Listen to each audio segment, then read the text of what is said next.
we're so proud to be part of it. It's just a great tradition. I love it here. Thank you for helping to make our state fair successful. You connect with these young people. Pride they take in it, to me, that's the most favorite part of the whole thing for me.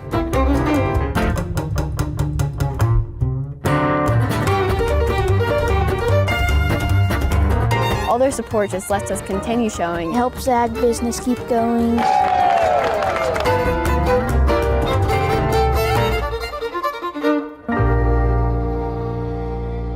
My family's been showing for 4 generations, all in the same county, Weld County, Colorado. My earliest memory of showing livestock was at my first Weld County fair, and I just went out to exercise my steer, and he put his head in the ground, and his whole the rope halter came back up and cut me in the face, and I had a big old bloody lip, and I had braces, and my lips got stuck to those. And I remember just going back to the stall and telling my parents, I'm never going to show again. I'm not going out there. And then I went back out in the ring that night, and I ended up winning showmanship. And I've worked my way up all the way to the national level, competed at many different places all around the country. I just love showing, and it's probably my biggest passion, and I wouldn't trade anything in the world for it. The thing I like most about showing is like the friendships and just working with my animals and being part of agriculture. There's a lot of hard work that we put into our animals every day. Every morning we come out here and put the steers in the cool barn at 7 o'clock in the morning and exercise them and wash and rinse them. And every night we stay up till about 10 o'clock and have to put them out. We all just work together to make our animals look the best, and they help me prepare my animals for the show. We have arguments a lot. We fight a lot. We want them to look presentable in the show ring, and we want the judge to like them so we can do better in the sale. Tucker and I, every day, we basically just hang out all day, really. I think people don't appreciate how much time and effort we put into these animals to put them at the elite level. We're going to take as much care of them as we can while they're here with us. If they're sick, we'll make them better and just put everything we have into them. They have a better life than most animals. I really want to stay in the ag industry, preferably sales and just ag business. So in 2019, I actually won the steer show at the Colorado State Fair, and it was really fun to just be there and all the excitement and just win the show. They're done sold at $66,000 like the grand champion market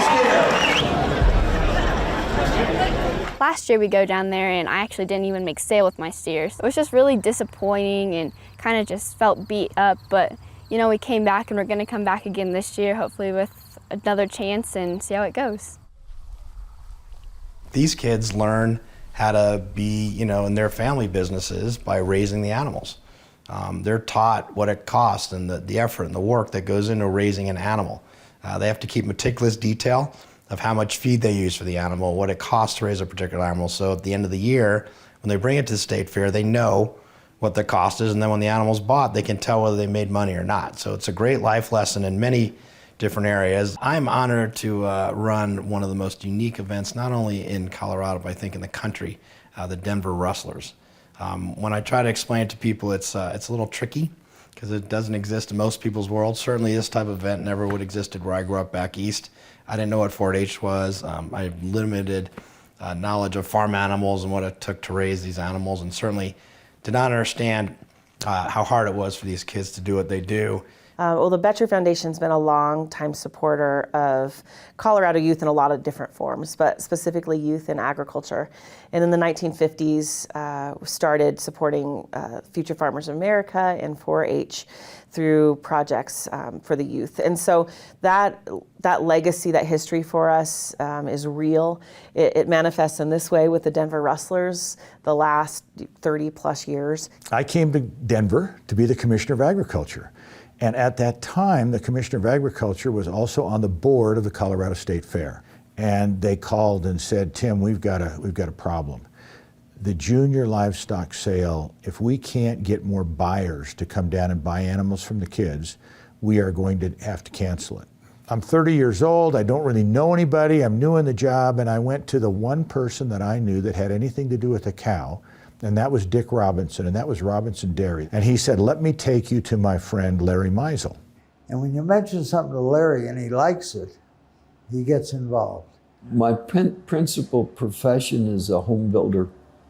So after you build one home, you build two, then you build 5, and then 50, and then 100. Larry talked about how he was from Oklahoma, how he knew about fairs and livestock sales, said he would go and invite some friends, on the condition that we'd get an airplane.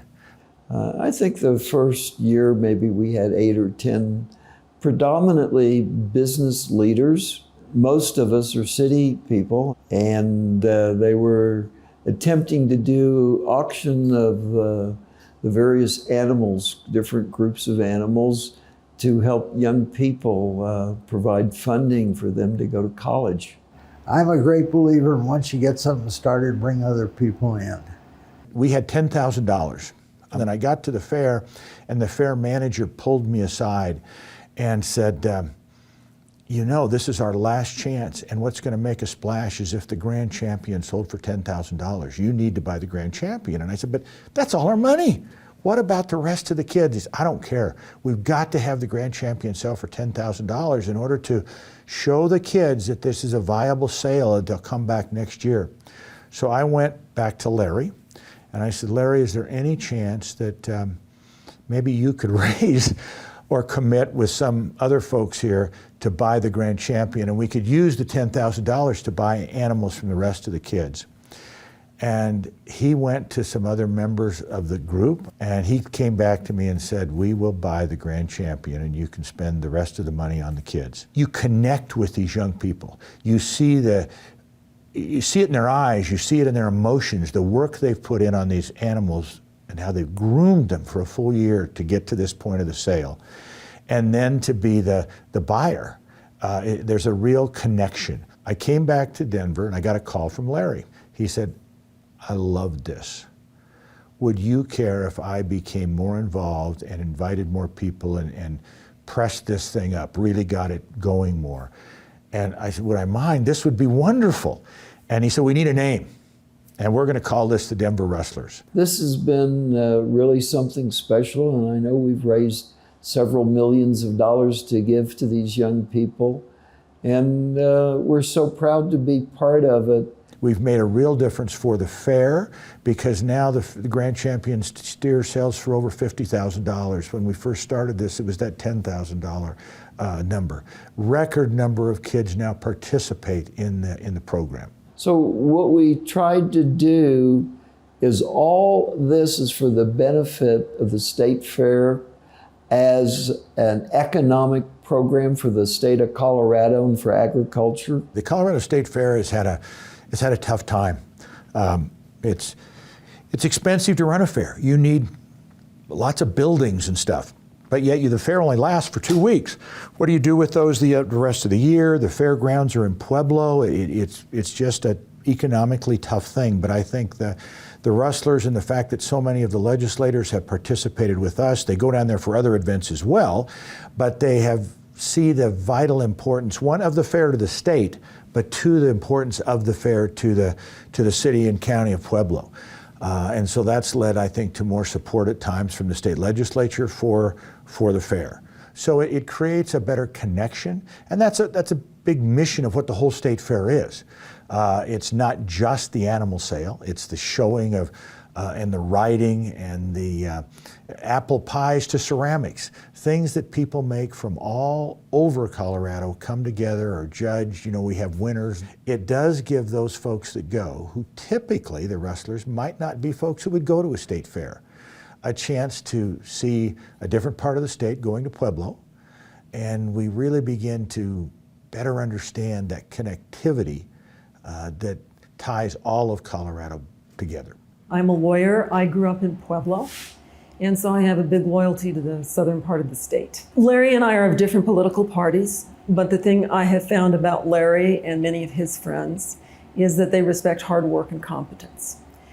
And he has always been, I think, very supportive of women. And so he was also happy that I did the organizing. I mean, I did the organizing for this for 15 years. I got it online. I set up a 501c4. We went to online invitations. We then posted all the photos on the website. And then the women that came had a really good time. They really connected to a lot of the little kids. There's no formal organization. There's no money taken out of it to pay overhead. This is purely volunteer. One of the really great things about it is that it does not have a lot of bureaucracy or rules. People just do it because it's the right thing. Larry has just cajoled friends for all that time to come, and we've grown to about 250 plus people a year that go to the fair, more than that contribute money every year. Governor's gone literally every single year. The U.S. senators go, U.S. House of Representatives, our state legislators, and we have made an incredible impact in turning that sale around. The other thing that we started with, again, Larry's idea is he said, we've got to have an identifiable brand. People have to know who we are. And Richmond Homes, MDC, Larry Meisel's company, bought everyone Western shirts. And early on, it was a different shirt every year.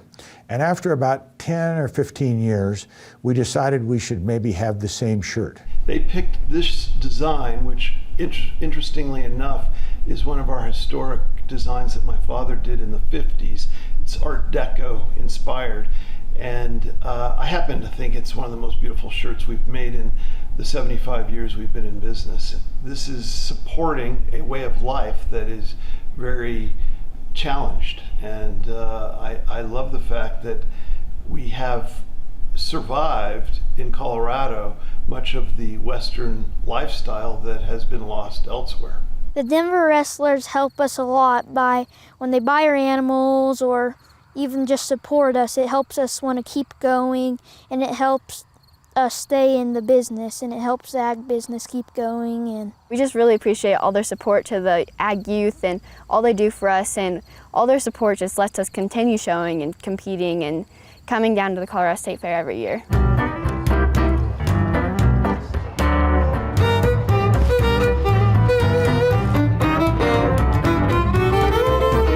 We use the theory is if you can feed someone, if they can have a good drink, a cigar, and have fun, they'll show up. It's an event that's more than a sale. A big part of the event is always the pre-dinner we have before we started it. There's 72 new rustlers here this year. Be sure you take a moment and say hello and introduce yourself. To have a restaurant like Shanahan step up and say, we'll provide a free brunch for everyone that goes and a staging area for the buses to leave is incredible. So I started going in probably the mid-90s. My role basically is just to make sure that it happens every year. I coordinate the event from the financial end. I make sure that the people attend. We invite the legislators and the government officials. We coordinate the buses. This year we had the governor and the mayor and both United States senators. We had the key business leaders. I think we had over 300 men and women and both sides of the politics. And we all came together to have a good time. There's a lot of folks in the Denver metro area that aren't as connected to Colorado's ag and ranching heritage as they should be, and Denver Rustlers is a great way to make those connections.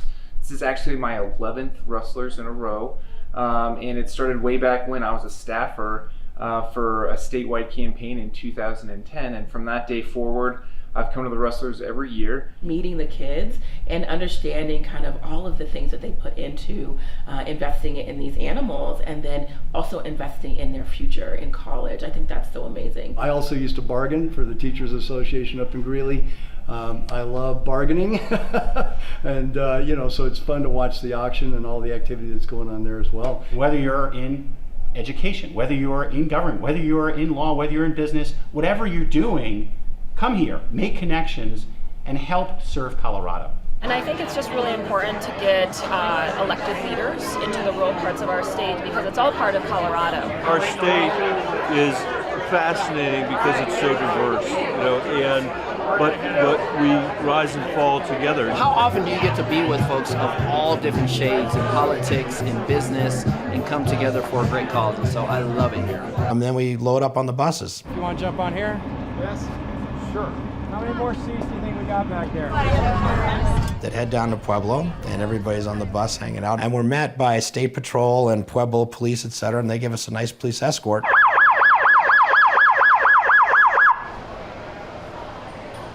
The buses then pull up to the barn outside the state fair where the kids are hanging out with their animals. So it gives everybody on the the bus is a chance to go talk to the kids, see their animals, touch the animals, get to understand, how they were raised and get a connection. The theory being you meet a kid or an animal that you're really into and you decide to go bid on that kid's animals. I'm from Pueblo and I'm a senior in high school. So this is 007. I actually raised this goat, so birthed him everything and brought him up to the state fair. He placed second in his class, so he made the sale, did a pretty good job. Next year I plan on taking a gap year or attending a community college in order to show my last year in 4-H. So I'm actually a fourth generation 4-H'er, so my dad and then my grandpa and then my great-grandpa all showed in 4-H, and my great-grandpa is actually the one who started 4-H in Eagle County, which is where I live. The best possible outcome is the highest price you can get, really. Such a great way to teach them about agriculture and make them learn what we do and how the world is fed. What makes them so special is just like what I call them, they're basically the supermodels of all livestock. The parts that kind of get me kind of a little, soft is the relationships that they build on how to really work with people over a lifetime. And then some of their friends that they create through this will be their best friends forever. Then go from there into the actual building where there's more food and more chances to hang out. And then the auction starts. It's your sale, it's not my sale, it's not anybody's sale, but your sale. So you can make it successful or you can make it non-successful. So who wants to make the sale successful tonight? Raise your hand. The kids bring different animals through, and we bid with the money that we've pooled from our attendees on top of people that also had extra money that may want to contribute as well. Now, we're going to go with the 2021 Reserve Grand Champion Market D. Jay Stone, Eaton, Weld County. Congratulations to the family. 135, 135. $5,000, 10 pounds, 10 pounds, another 10 pounds, 15, 21, $21,000, 21 pounds, another 21,000, 17, sold at 1,750. Sold $20,000, Mike, 20,000. Denver Rustlers. Right over here. This is the Denver School of the Arts, who is here filming the Rustlers today. Denver School of Arts, thank you. Then, the animal and the kid gets off to the side. You typically get your picture taken with the animal that you bought.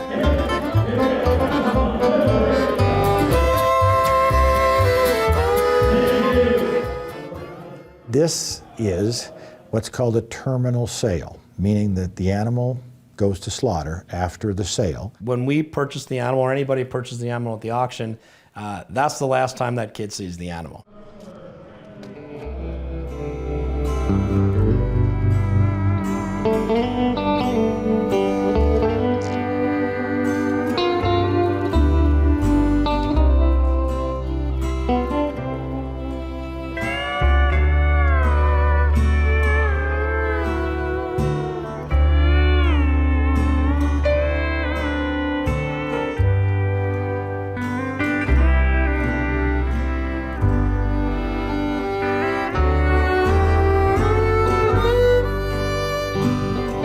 You have to see them go when you've been with them the whole summer. That gets tough, huh? Mm-hmm. Well, I think you start from the beginning by being really honest. And you say, look, this animal is here to serve humankind. You're going to experience highs and lows with this animal, and you're going to spend time with them. And then at some point, you're going to do that walk. I mean, it makes me emotional, but you're going to do that walk with the animal, and that's okay. You want them to appreciate the animal for its service to humankind. And so you just be really honest about the way it's going to be, and then you do the walk, and then you shed tears, and then you talk about it, and then you go on. Part of this is learning for kids about the business of agriculture. And at the end of the day, if you have a ranch, you sell your cattle. If you have hogs or lambs, you sell them. So they have to be sold. The meat's then processed. We actually, as the Rustlers, pay to have the meat processed, and we've had that meat donated to a Denver charity.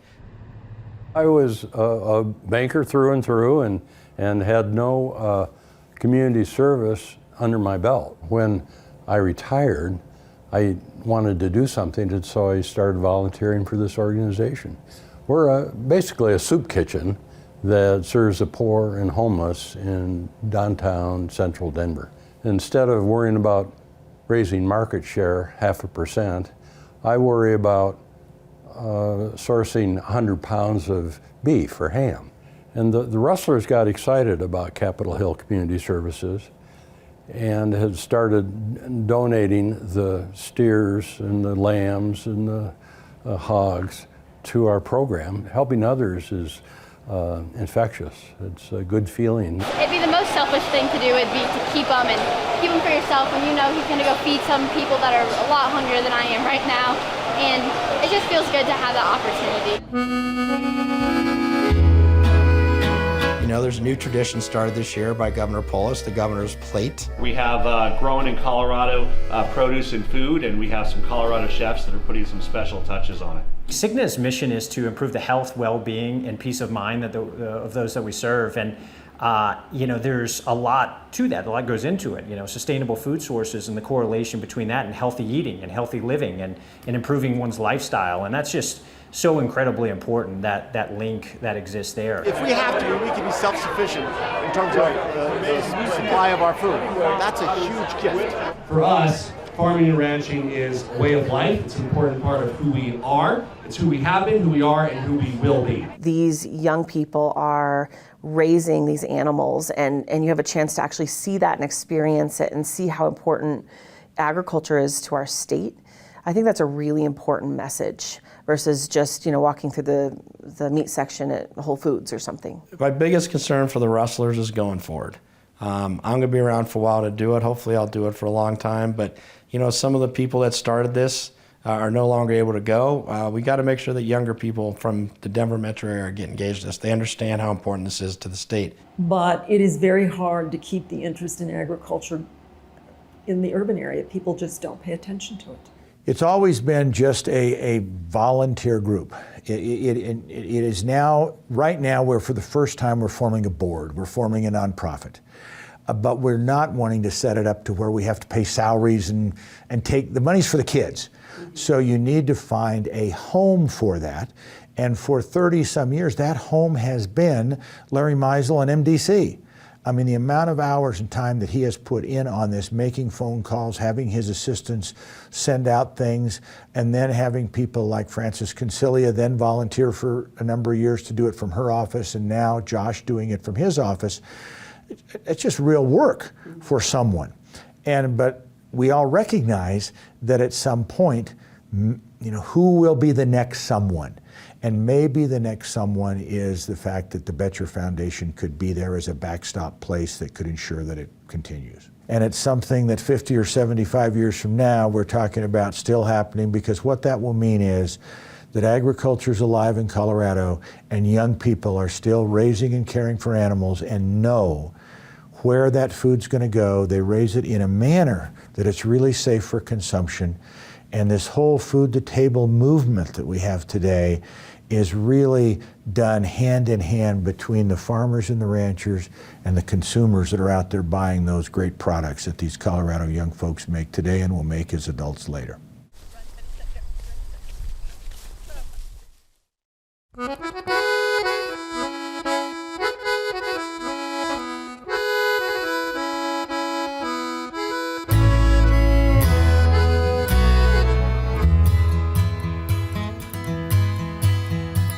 Big sandy river flowed all day.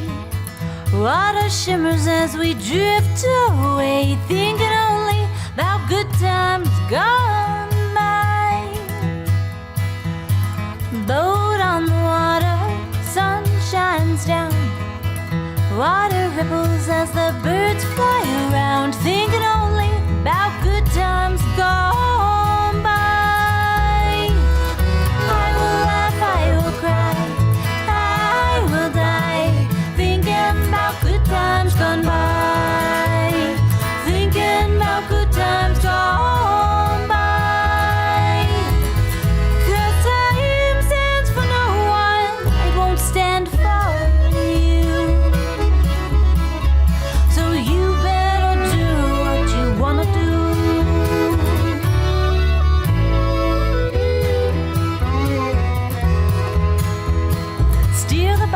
head now, run it down the stream.